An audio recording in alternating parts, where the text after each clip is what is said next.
Assalamualaikum warahmatullahi wabarakatuh. Perkenalkan, nama saya Dwi Apriani.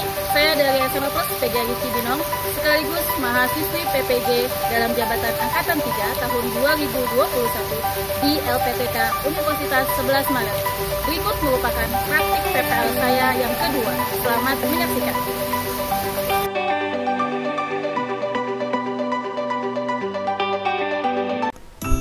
Assalamualaikum warahmatullahi wabarakatuh.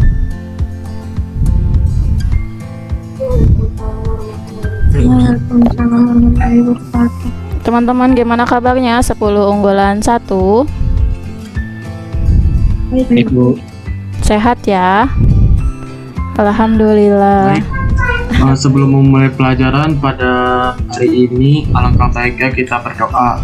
Berdoa menurut kepercayaan masing-masing. Berdoa dimulai.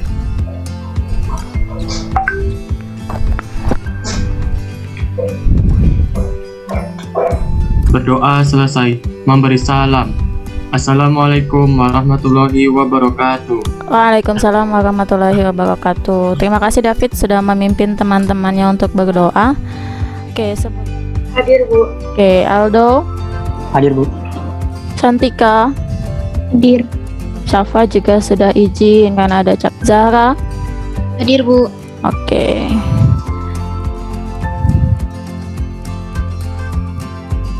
Oke, kalau dilihat dari kita sudah absen dan ada banyak yang on kamera, berarti jaringan kalian mudah-mudahan aman ya.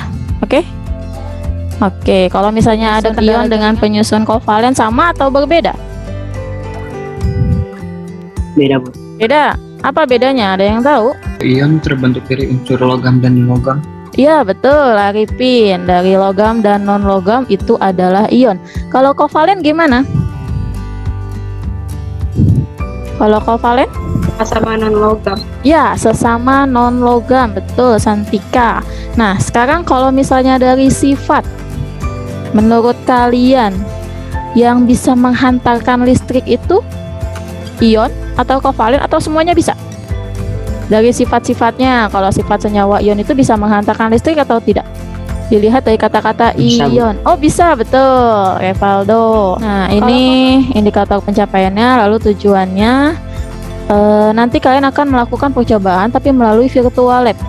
Yang akan dinilai adalah keaktifan, disiplin, kerjasama, tanggung jawab kalian ketika diskusi atau ketika melakukan penyelesaian tugas. Lalu nanti dinilai juga ketika kalian mempresentasikan hasil.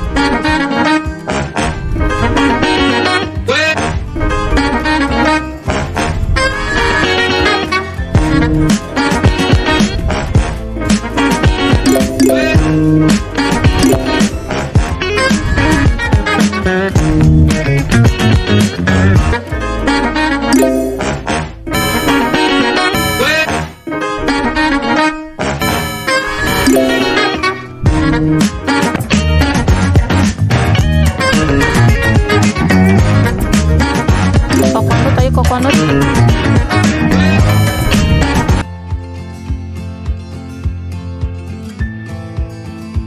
Pikiran kalian tentang banjir? Matikan listrik hanya, Bu. Oh, matikan listrik. Kenapa dimatiin?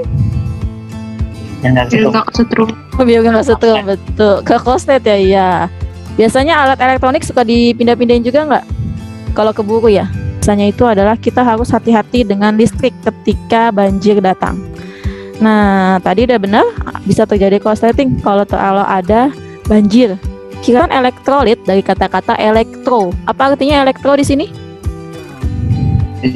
Listrik. Jadi kira-kira kalau larutan elektrolit itu apa ya? Kira-kira menurut kalian jadi larutan elektrolit itu apa ya? Larutan yang mengandung listrik. Lautan yang mengandung listrik. Nah, untuk mengetahui gimana sih cara kita membedakan antara ini lautan bisa menghantarkan listrik atau tidak, nah kita menggunakan percobaan. Ini salah satu percobaan si baterai sebagai sumber listrik. Lalu ada apa lagi? Lampunya. Lampu kabel. Ya, ada kabel yang warna hitam, maksudnya kabel. Ini elektrodanya ya. Elektrodanya itu biasanya digunakannya elektroda karbon atau logam lain yang inert, biasanya yang tidak ikut bercampur atau tidak ikut bereaksi. Oke, misalnya kita punya air garam. Ketika kita mau menguji air garam ini bisa menghantarkan listrik atau tidak, Kita tinggal mencet saklarnya. Lalu lihat apa yang terjadi. Apa yang kalian lihat di sini? Gelembung sama Gelembung, lampu. Oke, kalau ada gelembung terus ada lampu, artinya larutan garam bisa nggak menghantarkan listrik? Bisa. Bisa. Bisa. Berarti tadi disebut dengan larutan elektrolit. Oke, sekarang coba kita ganti pakai glukosa atau gula ya. Kalau gula seperti ini. Nah, apa perbedaannya? Lampunya nggak nyala. Nggak ada lampu, ya nggak nyala, nggak ada gelembung. Berarti ini disebut elektrolit bukan? Bukan non.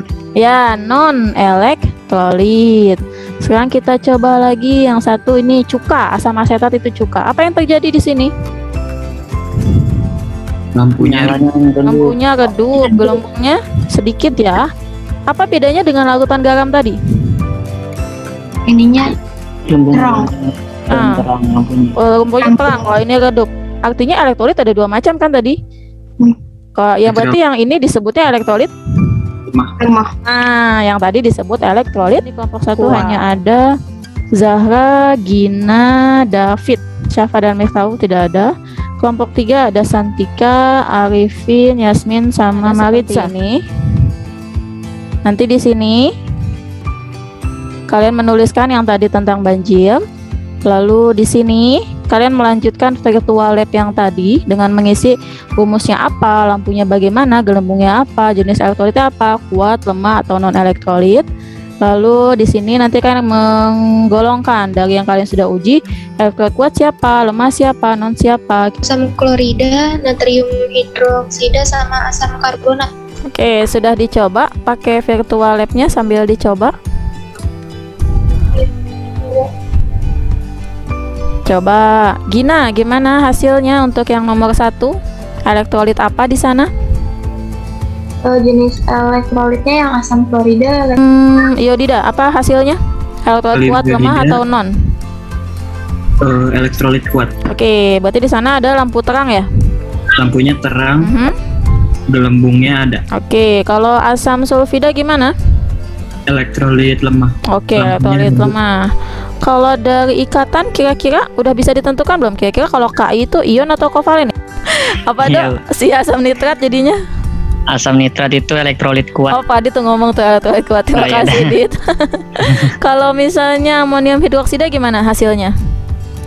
Elektrolit lemah. Oke, habis itu nanti kalian menentukan apa aja yang dimasukin ke dalam slide selain hasilnya itu. Apalagi yang dimasukin ke dalam slide, memberikan gelembung atau memunculkan gelembung. Oke, untuk diskusinya apa? Ada yang ingin ditanyakan dulu tidak? Habis ini kalian menentukan apa untuk dimasukkan ke dalam slide? Kan kimia, Terus? jenis elektrolit, derajat ionisasi, reaksi ionisasi, sama Iya. Kami akan mempresentasikan hasil percobaan virtual lab yang akan dijelaskan. Pertama ada kalium klorida, yaitu rumus kimianya KCl. Memiliki elektrolit kuat dan reaksi ionisasinya yaitu K plus ditambah Cl-. Derajat ionisasinya yaitu 1 serta ikatannya ion. Yaitu rumus kimianya CONH22. Jenis elektrolit. Ya, jenis elektrolitnya non elektrolit. Reaksi ionisasinya CONH22, tidak mengalami ionisasi. Derajat ionisasinya 0.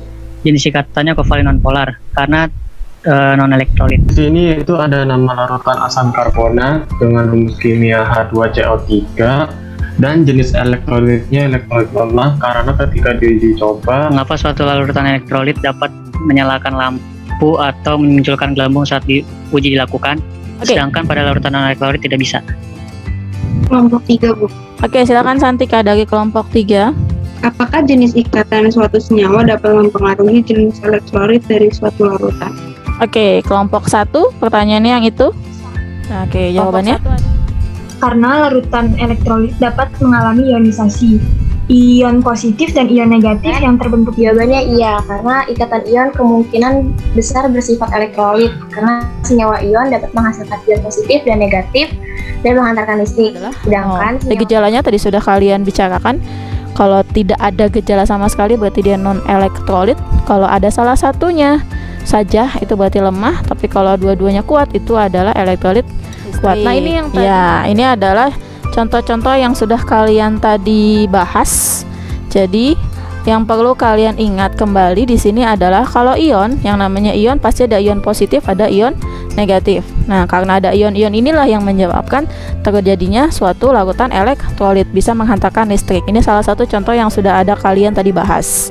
Nah, selanjutnya untuk kovalen, karena kovalen dibagi menjadi dua, ada polar dengan non polar. Ini yang mengakibatkan perbedaan.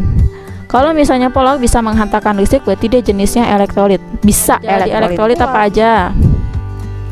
Menghasilkan gelembung banyak dan lampunya menyala. Oke, ada lagi selain itu? Kalau yang non elektrolit gimana?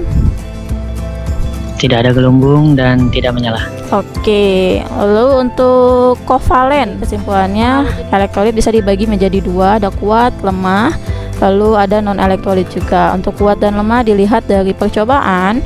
Kalau ada gejala dua-duanya, lampu dan gelembung, berarti masuknya ke kuat. Kalau dia sudah masuk, jangan terburu-buru mengerjakannya. Satu soal 1 menit.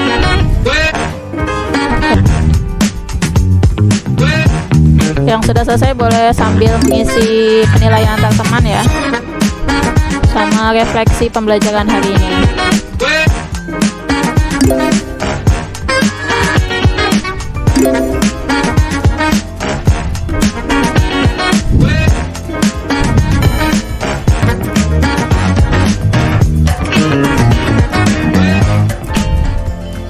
Oke, selesai untuk kuisisnya. Selamat untuk 3 teratas. Ada yang nilai 100, ada 1, 2, 3, 4, 5, ada 4. Aldo, Maritza, Santika, San itu ya, sama Novia. Iya, Oke, yang lainnya salah 1, salah 2. Oke, salah 2 berarti masih harus belajar lagi nih. Astrid kayaknya ada gangguan deh. David salah 3, ayo belajar lagi David. Nanti kalau nggak ngerti bisa tanyakan ke ibu ya. Ion, iya betul, P dan Q, karena di sana ada konduktor. Kalau ion di leburan juga pasti dia konduktor, menghantarkan listrik. Tapi kalau kovalen itu yang polar, bisnisnya. Silakan kalian masuk ke penilaian antar teman dan penilaian diri. Antar teman berarti kalian menilai teman kalian dalam diskusi satu kelompok. Dalam satu kelompok tadi ada siapa aja? Isi. Oke, Gina, Anissa, Santika, terima kasih, Francisca. Yang lainnya mana ditunggu? Oke. Oke, terima kasih teman-teman untuk hari ini. Oke, non elektrolit nanti kalian akan masuk ke materi reduksi oksidasi atau redox. Nanti di sana kalian akan mengenal istilah bilangan oksidasi. Itu bakal kalian pakai nanti di kelas 12. Terus LKPD yang sudah kalian isi lengkap ya dari atas sampai ke bawah. Silakan kalian masukkan ke dalam form. Ibu membuat pelajaran ini. Langkah baiknya berdoa menurut percayaan agama masing-masing. Berdoa mulai. Berdoa selesai. Semoga pelajaran hari ini bermanfaat. Ibu akhiri dengan mengucap hamdalah, alhamdulillahirabbil alamin. Ibu akhiri, wassalamualaikum warahmatullahi wabarakatuh. Terima kasih teman-teman. Terima kasih Bu.